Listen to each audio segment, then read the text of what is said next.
So you want to be financially free through real estate, and you're wondering, is Colorado a good option for you to get started along that journey to become financially free?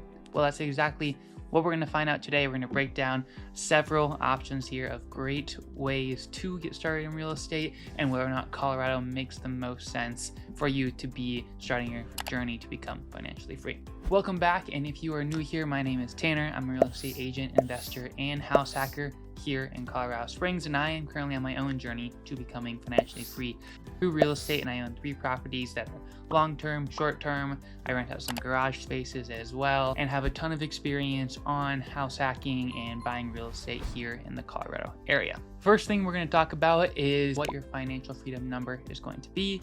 For many, it is around $5,000 that a lot of people start with. It can be as low as $3,000 or even less if you're really good at budgeting and lowering your expenses. And what tends to happen is once people hit that $5,000 mark, you start spending more, and that number continues to increase up to 10, 15, 20, and that will likely happen. But first, we're going to want to try and get to whatever that number is for you. So take a moment, figure out what your expenses are, what number you want to hit through buying real estate, so you know what your cash flow numbers need to be every single month and every single year in order to make that amount. So we're going to say that number is going to be $5,000 for you. One of the first things that is going to be definitely really easy to narrow down on your expenses, or lower down, I should say, is when you do buy that first property, whether it's a house hack and you get 2 of them going, you can typically lower your living costs very quickly, because that's mainly the highest expense many people have, is where they're paying in rent, where they're paying in their mortgage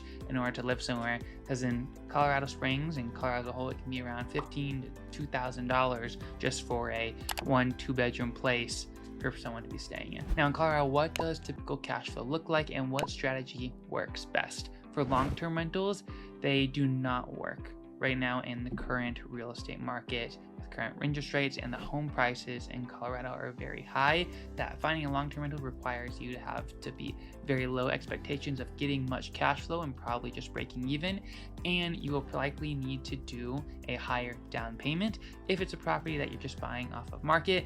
Unless it's a fantastic deal, you get it off market or directly to the seller, you work out great terms, and you're able to make it work that way. That's one of the only ways a long-term rental will work.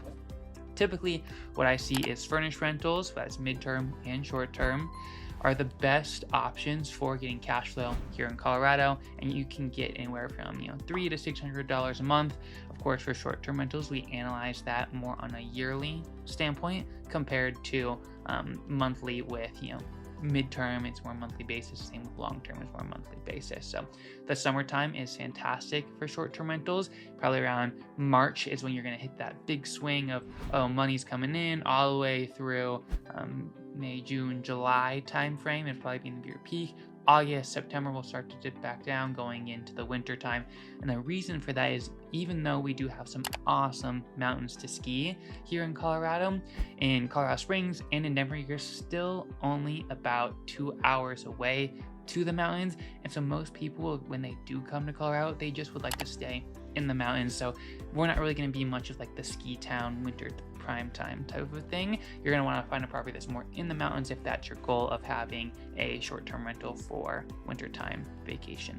The next strategy that I really like in the Denver and Colorado Springs area is going to be co-living.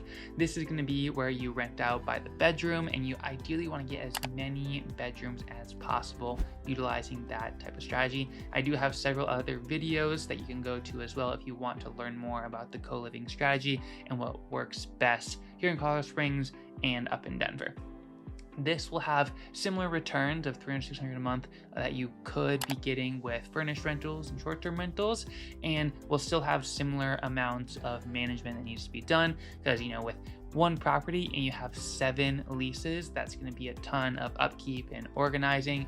And when you even do furnished rentals, you're going to have to be communicating with guests, cleaners, supplies, cleanings, all that stuff. It's a lot more work than long-term rentals, and that's why it does have a higher return. If you were to have someone manage your furnished rentals or co-living, for short-term rentals, it's definitely going to be 20 to 30% on the front range side, and up in the mountains, it could be as high as 30-35% for a short-term rental.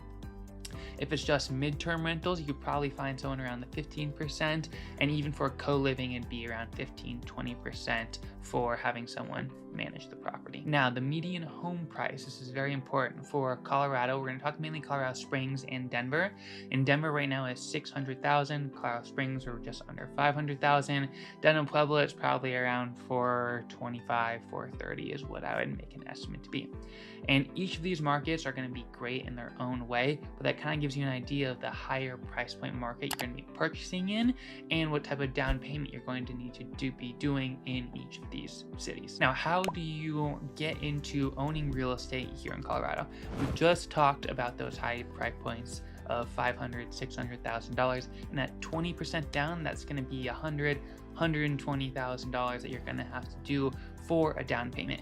And likely you're not going to have that amount of money unless you borrow from someone, but they're going to want a pretty hefty return or a partnership in the property if you're going to be purchasing it with them. So if you want to own this just yourself, the best strategy that I recommend is going to be house hacking. And house hacking, I have several other videos about house hacking specifically and what works best for that. But the main thing that you need to know about house hacking is that having as low a down payment as possible is going to be good for you. Whether it's 0 to 5% is what I would recommend, because that's likely more manageable for you to be saving up and putting for a down payment. And maybe you save up a little bit more in order to do some remodeling and you're going for co-living, or you're gonna save up for some furniture and you go for a furnished rental if that's your strategy. Next up, interest rates are going to play a huge role in how affordable and possible financial freedom is going to be through Colorado real estate. Typically, well, right now they're at around 6.5% is what we're seeing for interest rates. It makes it very, very tricky in order to make a long-term, even a furnished rental and even some co-living properties make sense. So you're gonna have to find a property that if you live in for a little bit, maybe a year, maybe 2 years, and then you can move out and move on to your next property and then turn that one into a current rental for your plan and possibly refinance during somewhere in that time frame in order for the numbers to make the most sense, because interest rates have not been great of recent to make investment properties work. So in conclusion, is it possible to become financially free through Colorado real estate? And yes, it is definitely possible. It may just take you a lot longer than what you're expecting it to be for what someone else is doing in the Midwest or in Florida or anywhere else in the US.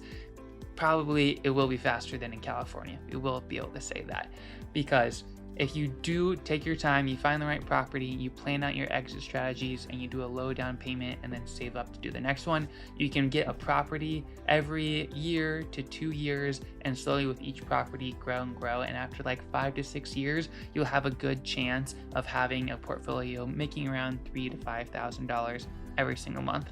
You just need to take the time and learn for your first one and understand it's not going to happen overnight. It's going to take a lot of due diligence, a lot of networking, and a lot of focus in order to find the good properties and a good exit strategy when you do move out of them in order to become financial free, in order to find financial freedom through Colorado real estate.